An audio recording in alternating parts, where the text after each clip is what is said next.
आमतौर पे दीवार 50-60 हजार रुपए में बन जाती है, लेकिन केजरीवाल जी के घर का दीवार जब बनता है तो वो कितने 4 करोड़ रुपए का बनता है, और एक एक पर्दे की कीमत लगभग 1 करोड़ रुपए। आपके घर पे पर्दा कितने का है चाचा? 200 रुपए। आपके घर पे पर्दा कितने का है भाई? 500। आपके घर पे? 200 300 500। आम आदमी पार्टी के मुखिया को सरकारी घर तो नहीं चाहिए था, आलीशान बंगला चाहिए था। यहाँ पे इतना महंगा आपके घर पे है क्या ऐसा? आप भी तो आम आदमी। नहीं, बिल्कुल नहीं है। नहीं है? बिल्कुल नहीं है। यहाँ पे रेट लिस्ट चिपका दी गई है और रेट लिस्ट के ऊपर लिखा हुआ है कि किस चीज की कितनी कीमत है, तो उसी अपनी औकात अनुसार चीजों को छुइएगा। ये जो आम आदमी का चोला लेकर के घूमने वाले लोग हैं वो आम आदमी नहीं होते भाई साहब, वो गद्दार आदमी होते हैं। कमोड जो आपकी टॉयलेट सीट होती है उसकी कीमत 10,000, 20,000, 30,000, लेकिन जब आप केजरीवाल जी के घर में मेहमान बनकर जाएंगे 5 लाख रुपए की टॉयलेट सीट पे बैठने का मौका मिलेगा। लेकिन यहाँ पर लाउंज बनाया गया और उसके अंदर के सोफे को देख करके आप अंदाजा लगा सकते हैं कि वो किस प्रकार का आम आदमी होगा। चार्टर्ड प्लेन कहीं गिफ्ट में मिलता है। प्रधानमंत्री चार्टर्ड प्लेन से ना घूमे? अरे क्या आज से पहले नहीं घूमते थे? आज से पहले नहीं घूमते? आप ये बताइए, मनमोहन सिंह चार्टर्ड प्लेन में नहीं घूमे? मेरे को पोल खोल लेगा, उसको बाइकआउट करेंगे, बहिष्कार करेंगे। जिस देश के लिए इजराइल हमेशा खड़ा रहा, आज उस देश में बैठे गद्दार विपक्षी पार्टी खड़ा होकर के कहती है कि हम फिलिस्तीन का सपोर्ट करेंगे। कैसा महल घुमाने वाला हूं जिसे प्यार से लोग भ्रष्टाचार का महल कहते हैं, और उस महल की एक पर्ची मेरे हाथ में है और पीछे ये महल खड़ा है। कैमरामैन फोकस करो और दिखाओ कि केजरीवाल के भ्रष्टाचार का राजमहल का बाहरी हिस्सा कैसा दिखता है। नमस्कार, मेरा नाम नीतीश ठाकुर है और आपको मैं आज ये पूरा हिस्सा दिखाने वाला हूं कि भीतरी रूप से भ्रष्टाचार का राजमहल कैसा लगता है। आइए सबसे पहले आप बाहर का द्वार देख लीजिए और इस आलीशान द्वार को देख करके एक बार को आप जरूर कांप उठेंगे। और अब आते हैं राजमहल के अंदर। इस राजमहल के अंदर देखिए कि कितने बेहतरीन तरीके से काम किया गया, और सबसे पहले यहाँ पे रेट लिस्ट चिपका दी गई है और रेट लिस्ट के ऊपर लिखा हुआ है कि किस चीज की कितनी कीमत है, तो उसी अपनी औकात अनुसार चीजों को छुइएगा। ज्यादा चीजों को छुएंगे तो जल्दी से जल्दी वो ढह सकता है। दीवार की कीमत सबसे ऊपर लिखी गई है 4 करोड़ रुपए। हमारे घरों में दीवार आमतौर पे अगर ईंटें जोड़ के बनाई जाती है तो वो ज्यादा से ज्यादा 1 लाख, जब बहुत ज्यादा हाई प्राइस होता है तो 1 लाख रुपए। आमतौर पे दीवार 50-60 हजार रुपए में बन जाती है, लेकिन केजरीवाल जी के घर का दीवार जब बनता है तो वो कितने 4 करोड़ रुपए का बनता है। कमोड जो आपकी टॉयलेट सीट होती है उसकी कीमत आमतौर पे आपने देखी होगी 10,000, 20,000, 30,000, जब बहुत महंगा लगा लेंगे जैगवार वैगवार का तो 35-40 हजार तक पहुंच जाएंगे। लेकिन जब आप केजरीवाल जी के घर में मेहमान बनकर जाएंगे तो आपको 5 करोड़ रुपए और 4 करोड़ रुपए की 5 लाख रुपए की टॉयलेट सीट पे बैठने का मौका मिलेगा, 4 करोड़ के दीवालों को देखने का मौका मिलेगा। टीवी की कीमत 10 लाख रुपए है। आमतौर पे थिएटर भी जब बनता है, अगर प्राइवेट थिएटर बना ले तो कितना रुपया लग जाएगा? 2-3 लाख रुपया, ठीक है, ज्यादा से ज्यादा 10 लाख लग जाएगा, लेकिन यहाँ पे एक टीवी की कीमत 10 लाख रुपए है। मार्बल जो फर्श पे टाइलें बिछाई गई है उसकी कीमत 6 करोड़, इंटीरियर की कीमत 11 से 12 करोड़, और एक एक पर्दे की कीमत लगभग 1 करोड़ रुपए। हमारे घर पे, आपके घर पे पर्दा कितने का है चाचा? 200 रुपए का। आपके घर पे पर्दा कितने का है भाई? 500 बस। आपके घर पे? 200-300। 200-300 500, क्योंकि हम आम आदमी हैं। ये जो आम आदमी का चोला लेकर के घूमने वाले लोग हैं वो आम आदमी नहीं होते भाई साहब, वो गद्दार आदमी होते हैं। और ये चीज, ये शीश महल आपको दिखा रहा है साफ तरीके से।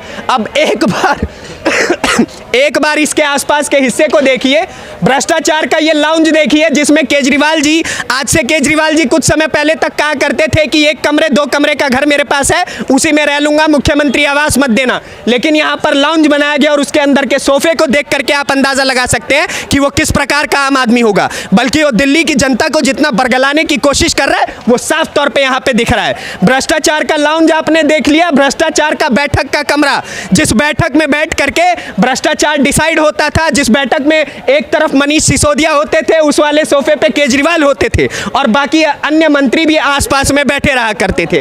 और उसके नीचे लिखा है एक और भ्रष्टाचार का बैठक का कमरा। आम आदमी पार्टी के मुखिया को सरकारी घर तो नहीं चाहिए था, आलीशान बंगला चाहिए था। बिल्कुल सही कहा था केजरीवाल ने कि मुझे सरकारी घर मत दीजिएगा, लेकिन बंगला दे देंगे आलीशान रूप से तो मैं ले लूंगा, कोई समस्या नहीं होगा। भ्रष्टाचार का आलीशान भोजन का कमरा, जो आदमी कहा कहा करता था कि मैं आम आदमियों की तरह खाना खाता हूँ, सब्जियां सस्ती लेता हूँ। यहाँ पे इतना महंगा आपके घर पे है क्या ऐसा? आप भी तो आम आदमी। नहीं बिल्कुल नहीं है। नहीं है? बिल्कुल नहीं है। ऐसा नेता मंत्री कौन है का मकान न बढ़िया बना हो? ऐसा कौन है बता? अब तो सारे नेता तो यही काम कर रहे हैं। सारे नेता ये नहीं कहते हैं कि मैं ये नहीं करूंगा। 45 करोड़ रुपए का माइक आप एक बात बताइए मुझे, नेता कैसा नाम बताओ जो ये नहीं कर रहा है। अब मैं एक सवाल करता हूँ आपसे, बहुत अच्छा सवाल तो करनी दीजिए। आप एक बात बताइए, VIP लाइफ किसी की भी हो, 1 करोड़ रुपए का पर्दा किसके घर में लगा, ये जरा गिनवाई। अरे यार 8-10 लाख का सूट कौन पहन रहा है? 10 लाख का गिफ्टेड कौन चल रहा है? एक सेकंड, सवाल सुनिए। 10 लाख का जो मोदी जी ने सूट पहना था वो गिफ्टेड था, लेकिन ये गिफ्टेड है, ये आपके और मेरे पैसों से बना है। कैसे मिलता? बस यही कारण है कि ये लोग लूट के ऐसा बना रहे और आप यहीं के यहीं रह जा रहे हैं। चार्टर्ड प्लेन कहीं गिफ्ट में मिलता है? प्रधानमंत्री चार्टर्ड प्लेन से ना घूमे? अरे क्या आज से पहले नहीं घूमते थे? आज से पहले नहीं घूमते। आप ये बताइए, मनमोहन सिंह चार्टर्ड प्लेन में नहीं घूमे, लेकिन अब केजरीवाल जी के लिए कुछ। अरे यार हम केजरीवाल जी पहले नहीं बोलेंगे, यही बात है कि नहीं बोलेंगे। मोदी जी पहले दिख जाते हैं, केजरीवाल जी नहीं दिखते हैं। बताइए, वन साइडर जब आप खुद बोल रहे हो तो दूसरे से कैसे एक्सपेक्ट कर रहे हम हो? कहाँ वन साइडेड बोल रहे हैं? हम तो बोले मोदी जी के लिए बोले अच्छा, आप बोले खुद हो। हम तो बोल रहे हैं आप अच्छा बोले मोदी जी के लिए। पहले अपने अरे मोदी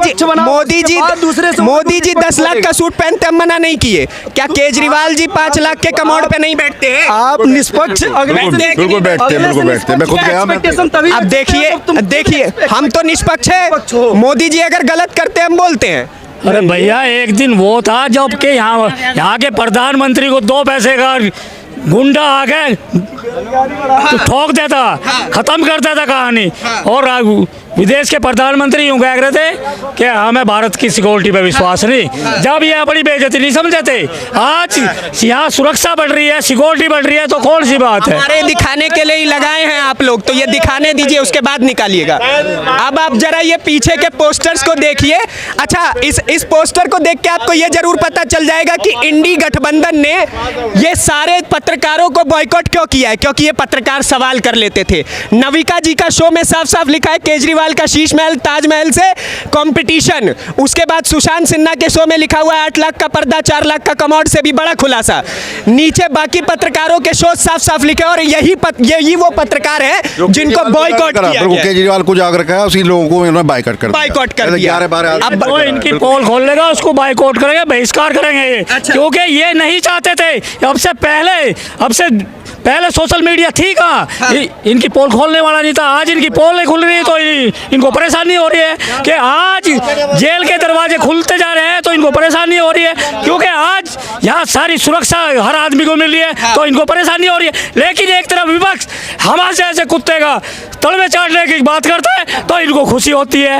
ये तो है, इंडी गठबंधन में हमास के सपोर्ट के लिए भी, फलस्तीन के सपोर्ट के लिए बिल निकाला गया है। अब बताइए, इजराइल ऊपर की फिलिस्तीन, जिस देश के लिए इजराइल हमेशा खड़ा रहा, आज उस देश में बैठे गद्दार विपक्षी पार्टी खड़ा होकर के कहती है कि हम फिलिस्तीन का सपोर्ट करेंगे। और ये ऐसा नहीं है कि इजराइल ने हमेशा बीजेपी के सपोर्ट में खड़ा हुआ है। 62 के युद्ध में इजराइल किसके साथ खड़ा हुआ था, यह भी याद रखना चाहिए। केजरीवाल ने अपने राजमहल को बनाया ताजमहल। अब राज है ये ताज है, ये आप लोग डिसाइड करिए। आसपास का इंटीरियर देखिए, और मैं गारंटीड कह सकता हूं कि मुझे नहीं लगता है किसी भी बड़े नेता के पास इस प्रकार का घर होना चाहिए। और अगर होना चाहिए तो आप बताइए, नहीं होना चाहिए तो आप बताइए। आपके हिस्से की राय बेहद आवश्यक है, उसके लिए कमेंट बॉक्स में भरपूर जगह है। और आम आदमी कौन है या नहीं है आप अच्छे से डिसाइड कर सकते हैं। ये सब कुछ देख करके हमें कमेंट बॉक्स में बताइए अपने हिस्से की राय। अगली वीडियो में आपसे फिर से मुलाकात होगी, तब तक के लिए दीजिए इजाजत। धन्यवाद, नमस्कार, जय हिंद, जय बिहार।